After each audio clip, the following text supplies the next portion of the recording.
Twitter mem-PHK 3.000 karyawannya dieksekusi langsung oleh Elon Musk. Kemudian perusahaan Meta holdingnya Facebook mem-PHK 11.000 karyawannya. Kemudian Amazon mem-PHK 10.000 karyawannya. Dilanjut lagi HP mem-PHK 6.000 karyawannya. Kemudian Alphabet holdingnya Google mem-PHK juga 10.000 karyawannya. Apple Incorporation berencana juga mem-PHK 10.000 karyawannya. Terus hal ini berlanjut di belahan dunia dimanapun termasuk Shopee, Goto, Ruang Guru mulai mem-PHK karyawannya di Indonesia. Akan terjadi banyak pengangguran karena efek PHK ini sudah diramalkan sejak 6 bulan yang lalu di berbagai media dan dilakukan oleh banyak pengamat. Sekali lagi, saat ini mulai terjadi. Diingatkan ya katanya, baru mulai terjadi. Ini baru awal. Badai PHK akan terus berlanjut ke bidang lain. Kalau ini awalnya adalah high-tech startup company, maka sebentar lagi adalah sektor komoditi. Kita ingatkan lagi apa yang akan terjadi di Indonesia, yang mana hal ini akan berdampak cukup parah kalau terjadi tanpa kita persiapkan langkah antisipasinya. Selain perpanjangan jabatan dan menunda pemilu,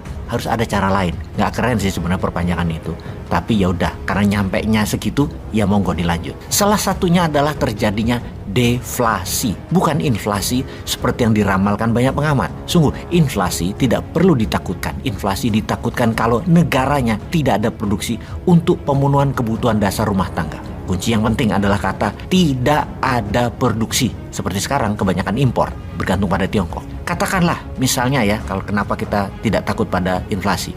Katakanlah misalnya inflasi 50%, artinya harga telur tadinya Rp20.000 sekilo, sekarang jadi Rp30.000 sekilo. Itu inflasi namanya. Lalu menyelesaikannya dengan bagaimana? Dengan meningkatkan produksi. Apa yang dimaksud dengan peningkatan produksi? Misalnya, seorang ibu penjahit bisa menjahit 3 potong baju sehari. Yang dimaksud dengan meningkatnya produksi adalah kalau dalam sehari dia bisa membuat 10 baju, maka produksinya meningkat 20%. Dan sektor UKM itulah dengan printing money kita bantu. Kalau MMT, produksi yang meningkat 200% tidak akan pernah takut pada inflasi 50% sekalipun.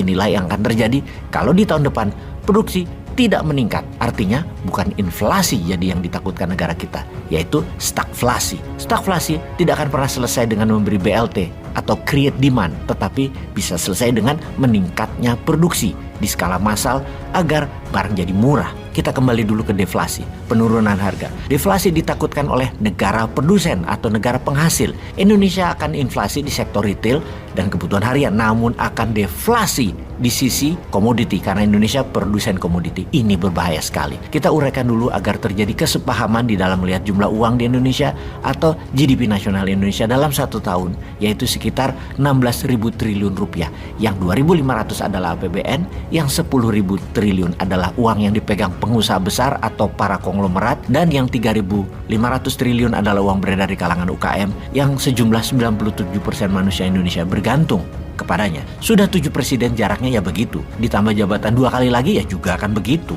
karena mazhabnya sama, cara ngelola ekonominya sama. Yang beda mazhab aliran ekonominya yang paling telak hanya MMT-nya Newmind, di mana idealnya angka tersebut adalah 10.000 triliun APBN, 10.000 triliun rupiah adalah untuk oligar, dan 10.000 triliun rupiah untuk UKM. Koekonomi dibagi rata.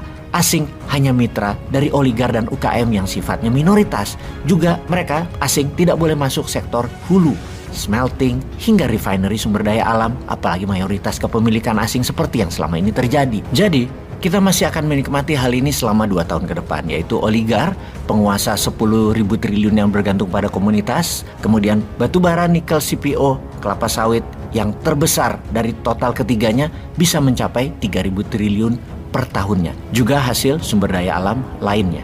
Kita semua tahu apa yang akan terjadi pada nikel di tahun 2023-2024, yaitu nikel akan oversupply. Di mana saat ini sudah oversupply. Barang itu menumpuk 90%-nya di Tiongkok, namun kebutuhan akan nikel terasa mulai menurun saat ini. Batu bara terlihat naik permintaannya saat ini, namun hanya sementara karena selama musim dingin Eropa saja kebutuhan meningkat karena efek gas Rusia. Menjelang bulan Maret 2023 ke sana, harga batu bara akan menukik tajam karena oversupply. Begitu juga sawit, harganya akan menurun karena kebutuhan dunia akan minyak nabati sudah banyak disolusikan oleh negara lain dengan corn oil, sunflower oil, dan lain sebagainya. Turunnya harga komoditi itulah deflasi yang kita takutkan karena berimbas ke para pengusaha atas kaum elit. Mereka penggerak roda 70% ekonomi. Benar, UKM adalah pahlawan ekonomi di kelas 3.500 triliun uang akan beredar tetap berada di sana dan dibantu elit. Namun ketika elit kena imbas hingga 30% turun atau 30% deflasi, yang terpukul telak ya tetap orang bawah. Kembali ke strategi PHK di perusahaan yang disebut di awal. Hal ini lebih dilakukan untuk mengurangi biaya tetap,